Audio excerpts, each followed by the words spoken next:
Hello students, நம்ம இன்னைக்கு இந்த வீடியோவில் என்ன பார்க்க போகிறோம்னா எக்ஸசைஸ் 9.5ல் கொஸ்டின் நம்பர் 18 பார்க்க போகிறோம். 18 and 19 ஒரே வீடியோவில் பார்த்துருவோம். ஏன்னா சூஸ் த கரெக்ட் ஆன்சர் தான். 1 மார்க் கொஸ்டின்னால ரொம்ப ஈஸியாக புரியும். இப்போ நம்ம இங்கே என்ன கேட்டிருக்காங்கன்னா the integrating factor of the differential equation given differential equation கொடுத்துருக்காங்க. சரிங்களா? கிவன் என்ன கொடுத்துருக்காங்க? Given X into dy by dx minus Y equal to 2x ஸ்கொயர்னு கொடுத்துருக்காங்கம்மா. சரிங்களா? பட் எனக்கு இன்டகிரேட்டிங் ஃபேக்டர் கண்டுபிடிக்க எனக்கு என்ன தேவை? லீனியர் ஃபார்மாக இருக்கணும். கொடுத்துருக்க ஈக்குவேஷன் வந்து லீனியர் ஃபார்மாக இருக்கணும். லீனியர் ஃபார்மாக கன்வெர்ட் பண்ணுங்கள். என்ன வரும்? டிஒய் பை டிஎக்ஸை வச்சுக்கோங்க. இதை எல்லா இடத்துலையுமே எக்ஸால் டிவைட் பண்ணுங்கள். இங்கே எக்ஸால் டிவைட் பண்ண 1 மைனஸ் ஒய் பை எக்ஸ், எல்லாத்தையுமே எக்ஸால் டிவைட் பண்ணால் ஒய் பை எக்ஸ். இங்கே என்ன வரும்? 2x square by X. ரைட்டுங்களா? இங்கே என்ன ஆயிரும்? எக்ஸு எக்ஸு கேன்சல் ஆயிரும். அப்போ மிச்சம் என்ன இருக்குது? இங்கே 2x. அப்போது it is of the form, it is of the form வேணாம், it is in linear equation. It is in linear equation. Linear equation என்னம்மா? dy by dx plus py equal to q. ரைட்டுங்களா? இப்போ ரெண்டையும் compare பண்ணுங்கள். Here p இருக்க வேண்டிய இடத்துல இங்கே என்னம்மா இருக்குது? Minus 1 by X, minus 1 by X. P இருக்க வேண்டிய இடத்துல இங்கே என்ன இருக்குது? Minus 1 by X. Comma q இருக்க வேண்டிய இடத்துல இங்கே என்ன இருக்குது? கமா q இருக்க வேண்டிய இடத்துல இங்கே 2x. ரைட்டுங்களா? q இருக்க வேண்டிய இடத்துல 2x. அப்போ இன்டகிரேட்டிங் ஃபேக்டர் கண்டுபிடிக்கணும். அப்போ integrating factor equal to E power integral என்ன வரும்? pdx போடலாமா? அப்போ e power integration of minus வெளியே வச்சுக்கிறேன் 1 பை எக்ஸ் டிஎக்ஸ். பிக்கு பதிலாக நான் என்ன போடுறேன்? 1 பை எக்ஸ். 1 பை எக்ஸை இன்டகிரேட் பண்ணால் என்ன கண்ண அர்த்தம்? இ பவர் மைனஸ் லாக் எக்ஸ்ன்னு வரும். இந்த மைனஸை மேலே கொண்டு போயிருங்க, என்ன வந்துடும்? E power log x inverse அப்படின்னு வரும். இங்கே இயும் லாகும் கேன்சல் ஆயிருமா? அப்போ என்ன வரும்? X inverse. எக்ஸ் இன்வர்ஸ்க்கு இன்னொரு பேர் என்ன? 1 பை எக்ஸ். எக்ஸ் இன்வர்ஸ்க்கு இன்னொரு பேர் 1 பை எக்ஸ். இப்போ ஆப்ஷனில் பாருங்கள் என்ன இருக்குன்னு. சியில் ஆப்ஷன் தான் கரெக்டாக இருக்குது. So C is correct answer. என்ன எழுதுவீங்க? C is correct answer. புரிஞ்சுங்களாம்மா? ரொம்ப ஈஸியாக இருந்துச்சா? நெக்ஸ்ட் நம்ம கொஸ்டின் நம்பர் 19 போயிடலாம்.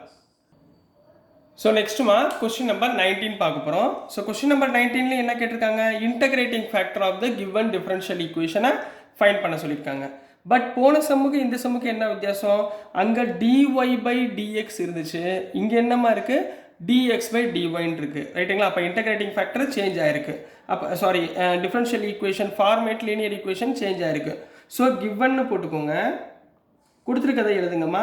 1 minus Y square into DX by DY plus YX equal to AY. இங்கே டிஎக்ஸ் பை டிஒய் பக்கத்தில் என்ன இருக்குது? 1 மைனஸ் எக்ஸ் ஸ்கொயர் இருக்கா? எல்லாத்தையும் 1 மைனஸ் ஒய் ஸ்கொயரால் டிவைட் பண்ணுங்கள். அப்போ என்ன வந்துடும்? 1 minus Y square divided by 1 minus y square into dx by dy plus yx by 1 minus y square equal to ay divided by 1 minus y square. எல்லாத்தையும் நான் என்ன பண்ணிட்டேன்? 1 minus y square all divide பண்ணிட்டேன். அப்போ இது ரெண்டு என்ன ஆயிரும்? கேன்சல் ஆயிருமா? அப்போ மிச்சம் என்ன இருக்கும்? dx by dy plus y by 1 minus y square into x equal to ay my 1 minus y square. சரிங்களா? ஸோ இந்த இடத்துல இருந்தால் it is in linear form. என்ன ஃபார்மில் இருக்குமா? It is in linear equation. சரிங்களா? லீனியர் ஈக்குவேஷன், இதோடைய linear equation என்ன? dx by dy plus px equal to q. சரிங்களா? dx by dy plus px equal to q. அப்போ கம்பேர் பண்ணும்போது here p இருக்க வேண்டிய இடத்துல இங்கே என்னமா இருக்குது? p equal to y by 1 minus Y square. Comma q இருக்க வேண்டிய இடத்துல இங்கே என்னமா இருக்குது? ay பை 1 மைனஸ் ஒய் ஸ்கொயர்னு இருக்குது. ரைட்டுங்களா? இப்போ நமக்கு என்ன கண்டுபிடிக்க சொல்லியிருக்காங்க? இன்டகிரேட்டிங் ஃபேக்டர் மட்டும் தான் கண்டுபிடிக்க சொல்லியிருக்காங்க. அப்போ இன்டகிரேட்டிங் ஃபேக்டர் ஃபார்முலா என்ன? E power integral pdy. X போட்டக்கூடாது, இங்கே சேஞ்ச் ஆகிருக்கு ஈக்குவேஷன். ஸோ அதனால் pdy. அப்போ which is equal to E power integral இங்கே என்னமா இருக்குது? y by 1 minus Y square into dy.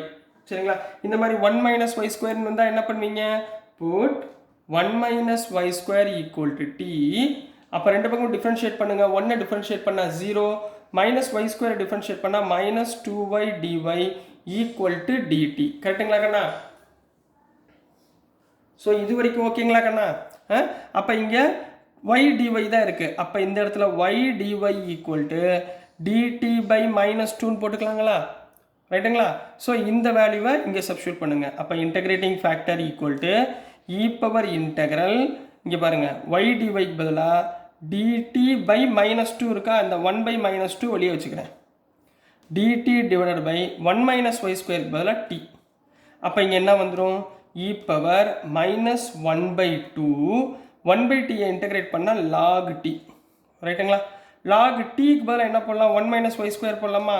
அப்போ e power minus 1 by 2 into 1 minus Y square. டிக்கு பதிலாக என்ன போட்டுருங்க? 1 மைனஸ் ஒய் ஸ்கொயர். இந்த மைனஸ் 1 பை 2 மேலே கொண்டு போங்க, என்ன வந்துடும்? E power 1 minus Y square. Log விட்டேன் பாருங்கள், தப்பாக எழுதியிருக்கேன். இந்த இடத்துல என்ன பண்ணணும்? லாக் டியில் அப்போ log off 1 minus Y square. இப்போ 1 பை 2 மேலே கொண்டு போங்க, என்ன வந்துடும்? E power log off 1 minus Y square whole power minus 1 by 2. இது ரெண்டும் என்ன ஆயிரும்? கேன்சல் ஆயிருங்களா? புரிஞ்சுங்களா? அப்போ என்ன என்கிட்ட இருக்கும்? 1 minus Y square whole power minus 1 by 2. சரிங்களா? 1 பை 2னா என்ன கண்ணா அர்த்தம்? ஸ்கொயர் ரூட்டுன்னு அர்த்தங்களா? சரிங்களா? அப்போ இதை கீழே கொண்டு வந்துருங்க. அப்போ 1 by square root off 1 minus Y square. சரிங்களா? இதுதான் இன்டகிரேட்டிங் ஃபேக்டர். 1 பை 2னா ஸ்கொயர் ரூட் கீழே வந்துடும், மைனஸ் இருக்கிறதுனால கீழே வந்துடும்.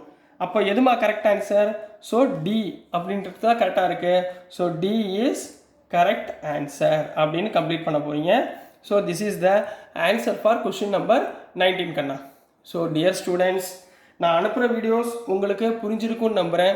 புரிஞ்சிருந்துச்சுன்னா, பிடிச்சிருந்துச்சுன்னா மறந்துடாமல் லைக் பண்ணுங்கள், ஷேர் பண்ணுங்கள், மறக்காமல் சப்ஸ்கிரைப் பண்ணி சப்போர்ட் பண்ணுங்கள் ஸ்டூடெண்ட்ஸ். தேங்க்யூ.